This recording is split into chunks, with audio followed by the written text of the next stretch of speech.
만약에 찰스 디킨스의 고전 소설 위대한 유산의 주인공을 현대 심리상담실로 데려온다면 어떻게 될까요? 오늘 우리는 현대 심리학이라는 돋보기를 가지고 주인공의 마음속 깊은 곳, 그 행동 뒤에 숨겨진 상처와 욕망을 하나하나 들여다볼까 합니다. 니스칠은 나무의 결을 숨길 수 없다. 디킨스가 남긴 이 문장은요, 주인공 피비 평생에 걸쳐 겪는 고뇌를 정말이지 딱 한마디로 보여줍니다. 신사라는 화려한 니스칠 뒤에 감춰진 그의 진짜 속살, 그 나무의 결은 과연 어떤 모습이었을까요? 바로 이게 오늘 우리가 파헤쳐볼 핵심 질문입니다. 자, 한번 상상해 보세요. 우리가 문학 작품 속 주인공을 마치 실제 상담실에 온 내담자처럼 분석해 본다면요.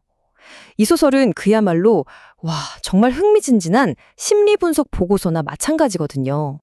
네, 맞습니다. 오늘 우리의 내담자는 바로 위대한 유산의 주인공, 피비입니다.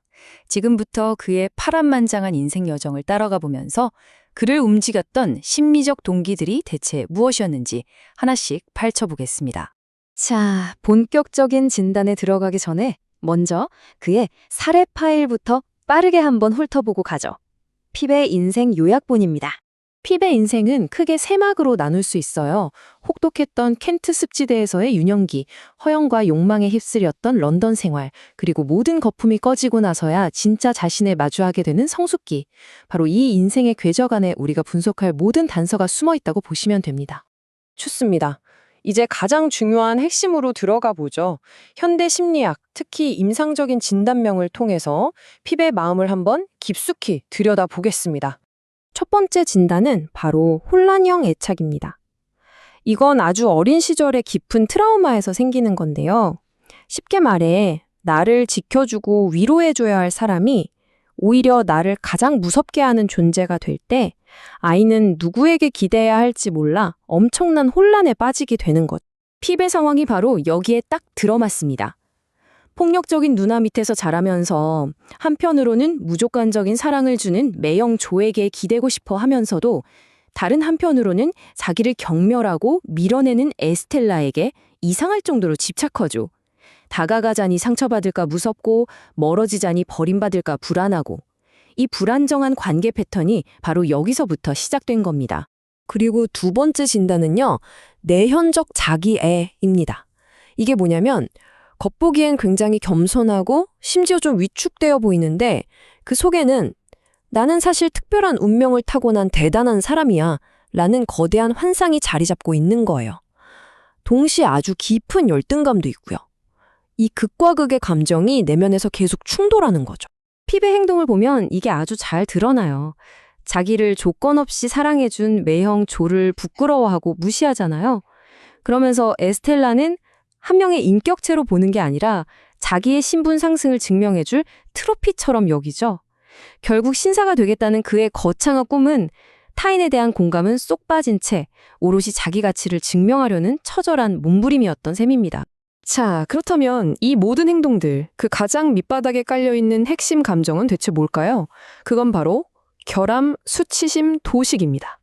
좀 어려운 말 같지만 쉽게 말해서 나는 근본적으로 뭔가 잘못된 사람이야. 나는 사랑받을 자격이 없어. 같은 생각이 뼈에 깊이 새겨져 있는 상태를 말해요. 이 끔찍한 수치심에 불을 붙인 건 바로 에스텔라의 그 한마디였죠. 어머, 손이 왜 이렇게 거칠어? 그 한마디에 핍의 내면에 잠자고 있던 수치심이 완전히 폭발해버린 겁니다. 바로 그 순간부터 자기 존재 자체가 부끄러워진 거죠. 그래서 어떻게든 이걸 감추려고 자신의 뿌리를 부정하면서 신사라는 가면 뒤로 필사적으로 숨으려고 했던 겁니다. 이 수치심이야말로 핍의 인생을 끌고 간 가장 강력한 엔진이었고 동시에 그의 모든 불행의 시작이었어요. 자, 그럼 진단만 하고 끝낼 순 없겠죠. 만약에 핍이 지금 21세기의 상담실을 찾아온다면 우리는 그를 어떻게 도와줄 수 있을까요? 한번 가상으로 치료 계획을 세워보겠습니다. 어떻게 하면 이 깊은 상처를 치유할 수 있을지 같이 한번 따라가 보시죠. 핍을 위한 치료 계획은 크게 3단계로 볼 수 있을 것 같아요. 첫 번째는 그의 가장 깊은 상처인 수치심을 직접적으로 다뤄주는 거고요.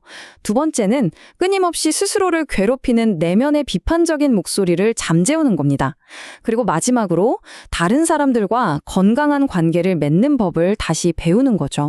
자, 첫 번째 단계는 도식 치료라는 걸 활용하는 거예요. 여기서 아주 강력한 기법이 바로 심상 재구성이라는 건데요. 이게 뭐냐면 말 그대로 상상을 통해서 과거에 아팠던 기억 속으로 다시 들어가는 거예요. 그리고 그 장면을 안전하게 새롭게 다시 써보는 거죠. 예를 들면 이런 식입니다. 핍이 상담실에서 눈을 감고 어린 시절 세티스하우스에서 모욕당하던 그 순간으로 돌아가는 거죠. 그때 지금의 어른 핍이 그 장면 속으로 당당하게 걸어 들어가서 울고 있는 어린 핍을 꼭 안아주는 겁니다. 그리고 미스 헤비샴을 똑바로 쳐다보며 말하는 거죠. 이 아이는 아무 잘못이 없습니다. 과거에 무력했던 나를 현재의 강해진 내가 지켜주는 거예요. 자, 이렇게 과거의 상처를 보듬어줬다면 다음은 현재의 자신을 돌봐줄 차례입니다. 바로 자비중심 치료인데요. 핍은 마음속으로 끊임없이 스스로를 공격하잖아요. 나는 형편없는 놈이야 하면서요. 이 안에서 나를 공략하는 내면의 비판자를 좀 진정시키고 스스로에게 따뜻한 친구가 되어주는 법을 배우는 게 핵심 목표입니다. 여기서 쓰는 방법이 자비로운 마음 훈련입니다. 마음속에서 또다시 자책하는 목소리가 들릴 때 그걸 알아차리고 일부러 멈추는 거예요. 그리고 매영조가 자신에게 보여줬던 그 무조건적인 따뜻함과 용서를 떠올리는 거죠. 그리고 조의 목소리로 스스로에게 말해주는 겁니다. 괜찮아, 그럴 수도 있지. 이렇게 조의 따뜻함을 내 안에 씨앗처럼 심어서 나 스스로를 다독여주는 자비로운 나를 키워나가는 훈련이에요. 그리고 이제 마지막 세 번째 단계, 멘탈라이제이션 기반 치료입니다. 말이 좀 어렵죠? 근데 아주 간단해요. 다른 사람의 마음을 내 맘대로 지레짐작하거나 오해하는 대신 저 사람은 왜 저렇게 행동할까? 하고 그 사람의 입장에서 생각해보는 능력을 기르는 겁니다. 핍은 모든 걸 자기 위주로 해석하는 경향이 있잖아요. 에스텔라가 나를 무시했어. 이런 식으로요. 이 치료는 거기서 한 걸음 딱 물러나서 상황을 객관적으로 보게 도와줍니다. 예를 들어 에스텔라가 왜 그렇게 차가웠을까? 그게 단순히 나 핍이 싫어서가 아니라 어쩌면 그녀도 미스 헤비샴 밑에서 사랑받지 못하고 자라서 감정을 표현하는 법 자체를 몰랐던 건 아닐까 하고 생각해보는 거죠. 자기 중심적인 해석에서 벗어나는 것, 이게 바로 진짜 공감의 출발점이니까요. 자, 이렇게 핍의 마음속을 깊이 들여다봤는데요. 그럼 이제 다시 처음으로 돌아가서 이 소설의 제목, 위대한 유산. 여기서 말하는 위대한 유산이란 도대체 뭘까요? 핍이 결국 물려받은 진짜 유산은 과연 무엇이었을까요? 핍이 평생을 쫓았던 건 사실 위대한 유산이 아니라 잘못된 기대였죠. 엄청난 돈, 높은 사회적 지위, 그리고 트로피 같은 에스텔라. 하지만 소설의 끝에서 그가 정말로 손에 쥔 진정한 유산은 완전히 다른 것들이었습니다. 바로 자기를 위해 모든 걸 희생한 메규이치의 눈물겨운 사랑, 어떤 상황에서도 자기를 믿어준 조의 굳건한 의리, 그리고 이 모든 걸 깨닫게 되는 정말 뼈아프지만 소중한 자기 성찰이었죠. 마지막으로 여러분께 이 질문을 던지면서 마무리할까 합니다. 19세기 핍의 이 처절한 몸부림이 과연 그냥 오래된 소설 속 이야기일 뿐일까요? 한번 생각해 보세요.